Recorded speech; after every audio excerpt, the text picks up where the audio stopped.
दोस्तों, हमारा देश यानी कि भारत खुद में कई विविधताओं और परंपराओं को समेटे हुए है और यही वजह है कि हमारे देश में हजारों सालों से अनेकों धर्मों के लोग रहते आ रहे हैं और ऐसे में सभी धर्मों की अपनी अपनी प्रथाएं भी हैं। लेकिन कुछ प्रथाएं ऐसी भी हैं जिसके बारे में अधिकतर लोग नहीं जानते। आज के इस वीडियो में हम आपको भारत में प्रचलित कुछ ऐसे ही अजीब प्रथाओं के बारे में बताने जा रहे हैं जिन्हें देखने के बाद आप दंग रह जाएंगे, जो बरसों से चली आ रही है।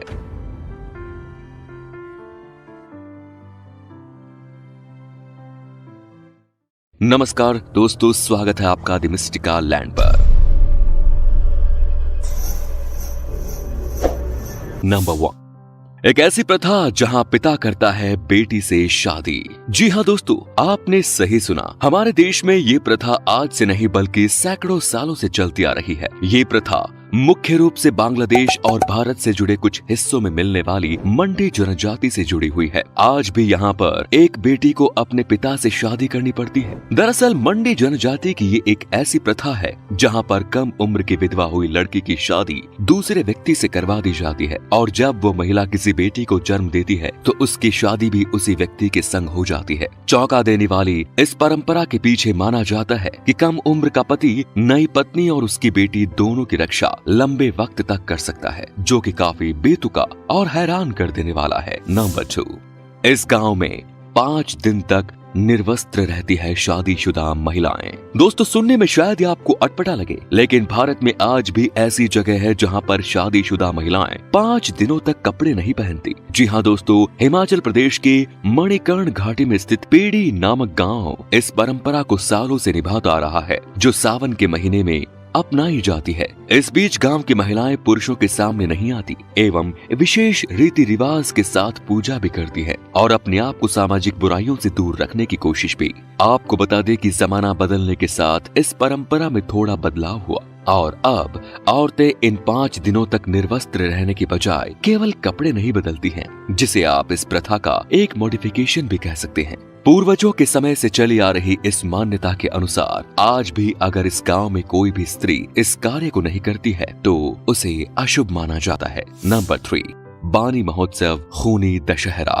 भारत पूरे विश्व में अपने त्योहारों के लिए प्रसिद्ध है, मगर आज हम आपसे जिस त्योहार की बात करने जा रहे हैं वो उत्सव कम और खूनी खेल ज्यादा है और इस खेल का नाम है बानी महोत्सव या फिर यूं कहें खूनी दशहरा, जो कि कुरनूल के देवरागट्टू मंदिर में मनाया जाता है। इस उत्सव का सबसे दर्दनाक पल इसका लठमार खेल है, जहां सैकड़ों की संख्या में लोग एक दूसरे पर लाठियों से प्रहार करते हैं, फिर चाहे उसे किसी का सर फूटे या उसकी मृत्यु हो जाए, उत्सव नहीं रोका जाता। गांव वालों की माने तो दशहरे के दौरान में खेला जाने वाला ये खूनी खेल पिछले 100 वर्षों से चलता आ रहा है। हालांकि पहले ये महोत्सव कुल्हाड़ियों और भाले के साथ मनाया जाता था, लेकिन अब ये लाठी तक सीमित रह गया। अच्छाई पर बुराई की जीत का जश्न मनाने के पवित्र दिन मरने और मारने वाला ये खेल देखने वाले हर दर्शक को अंदर से झकझोर कर रख देता है। नंबर 4, सिर पर नारियल फोड़ने की प्रथा।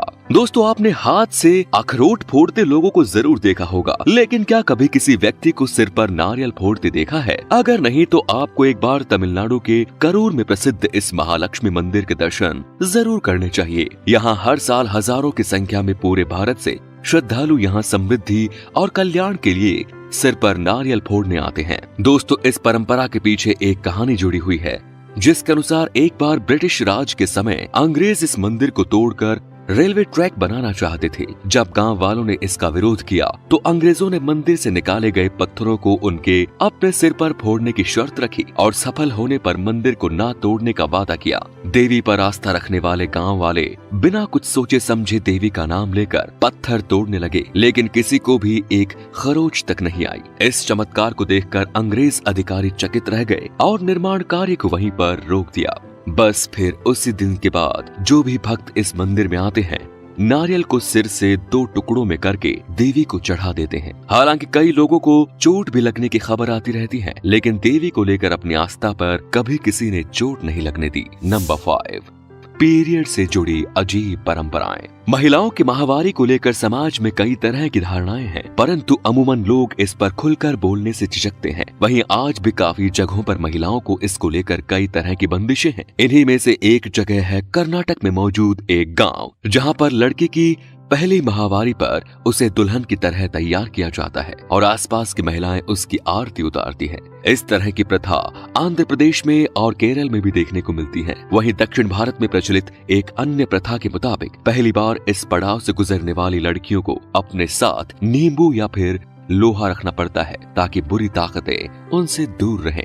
ऐसी ही एक चौंका देने वाली परंपरा पश्चिम बंगाल के कुछ इलाकों में भी देखने को मिलती है, जहां पर लड़की की माहवारी के दौरान निकलने वाले रक्त को गाय के दूध और नारियल के तेल में मिलाकर पिया जाता है। मैं जानता हूँ ये सुनने के बाद मेरी तरह आप भी एक सेकंड के लिए दंग रह गए होंगे, लेकिन ये सच है। स्थानीय लोगों का मानना है कि इस रक्त को पीने से शरीर में ताकत और स्फूर्ति आती है, जो शक्ति बढ़ाने में काफी उपयोगी है। वहीं बांग्लादेश में इस दौरान महिलाओं को खाना बनाने और छूने पर पूरी तरह प्रतिबंध है। तो वहीं नेपाल में पीरियड्स के दौरान महिला के किसी को छूने से उसको एक धार्मिक अनुष्ठान से गुजरना पड़ता है। दोस्तों, अगर आपको ये वीडियो पसंद आ रहा है और आप ऐसे ही अनोखी विदेशी रीति रिवाजों को देखने के इच्छुक है तो हमें कमेंट्स पर पार्ट 2 लिखकर जरूर बताएं। नंबर 6, यहाँ जमीन में गाड़े जाते हैं बच्चे।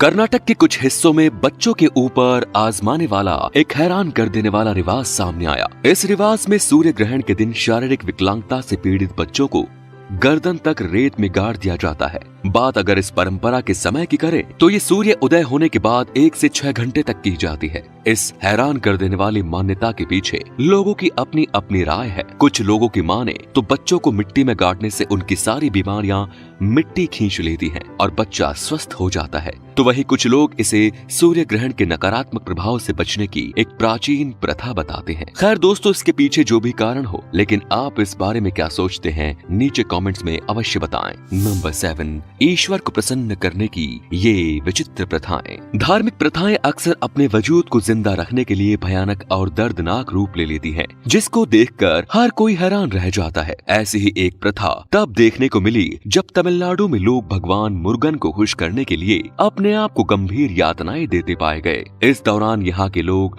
अपने शरीर को सुइयां और सलाखों जैसी चीजों से छेद लेते हैं और प्रभु के आशीर्वाद के लिए विनती करते हैं, जो देखना तो दूर सुनने में भी शरीर को सुन्न कर देने जितना खौफनाक है। वैसे क्या आपने कभी सुना है कि कोई व्यक्ति अपने पूजनीय देवता को प्रसन्न करने के लिए ऊंचाई पर चढ़ जाए? अगर नहीं तो नजर डालिए केरला के इन काली मंदिरों की तरफ, जहां पर श्रद्धालु एक विशेष अनुष्ठान में भाग लेने पश्चात अपनी पीठ पर हुक लगाते हैं और हवा में किसी पक्षी की तरह लटकने लगते हैं। प्रशासन के इतना समझाने के बावजूद आज भी इस प्रथा को उतने ही उत्साह से मनाया जाता है जितना कि प्राचीन समय पर था। नंबर 8, गरबड़ा एकादशी। दोस्तों, गरबड़ा एकादशी का जुड़ाव भारत के गुजरात में स्थित गरबड़ा शहर से है, जो अपनी अजीबोगरीब परंपरा के लिए हमेशा सुर्खियों में रहता है। आपको ये जानकर हैरत होगी कि इस एकादशी के दौरान शहर के लोग अपनी पीठ के ऊपर से गायों को चलाते हैं। कभी कभी बेहद दर्दनाक मोड़ लेने वाली इस प्रथा में माना जाता है कि हिंदू धर्म में पवित्र मानी जाने वाली गायों को अपने ऊपर रौंद कर निकलने से आपकी सारी समस्याएं खत्म हो जाती है। नंबर 9, भूत से बचने के लिए कुत्तों से शादी।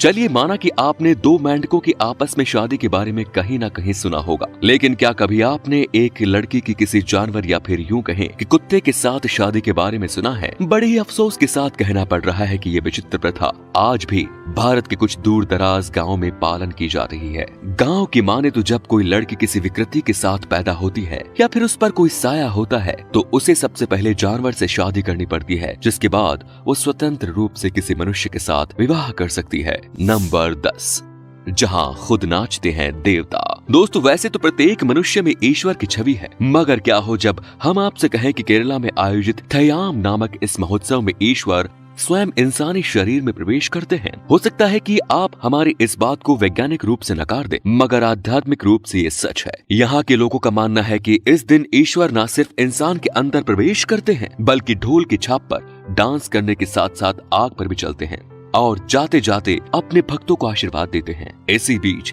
यहाँ लाखों भक्तों और श्रद्धालुओं का जमावड़ा लगा रहता है, जो वाकई में आश्चर्यचकित कर देने वाला पल होता है। तो दोस्तों, अगर आपको हमारा ये वीडियो पसंद आया तो हमें ज्यादा से ज्यादा लाइक कीजिए, कमेंट्स कीजिए और इस वीडियो को शेयर जरूर करें। साथ ही ऐसे और भी वीडियोस देखते रहने के लिए चैनल को सब्सक्राइब करना बिल्कुल ना भूलें और हमारे फेसबुक पेज को फॉलो करना बिल्कुल ना भूलें। धन्यवाद।